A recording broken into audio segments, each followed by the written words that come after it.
Kasi mahirap po kasi na hindi na talaga ako nagsasalita, hangga't maaari ayoko na rin, eh. Kaya lang napipilitan ako dahil sa mga 'yan at hindi kasi deserve ni Juana na gano'n. Kasi yung mga fans talaga niya, yung mga die-hard fans niya ni Celsa talagang galit na galit sa'kin at, gumagawa ng way para si Juana hindi makapunta rito.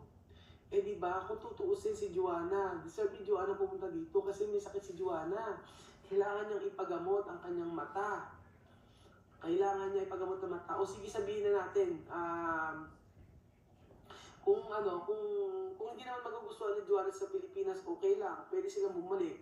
Kung hindi magugustuhan ng West na Pilipinas, okay lang, pwede silang bumalik. Lahat ng desisyon ay nasa kanila. Kaya nga lang po mga amigo, never tayo kasi na never tayo na magde-decide para sa kanila. Sila ang magdedesisyon para sa kanilang buhay. Sila.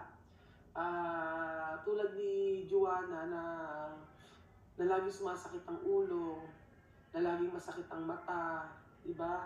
Napaka napaka ano naman na oo, napakasalbahe naman ng mga tao nga nagre-report para hindi sila makapunta dito. Tsaka alam nyo, ito pa yung pagpunta nila dito ay malaking bagay yun na makakatulong tayo.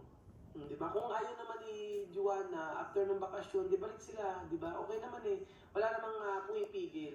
Kaya lang syempre, halimbawa niyan, mag-stay na matagal si Wes dito, dahil din ang ano niya, dahil gusto niya 'yun. Pero pagka ang isang tao, bakit na ano ko ba na ano ko ba na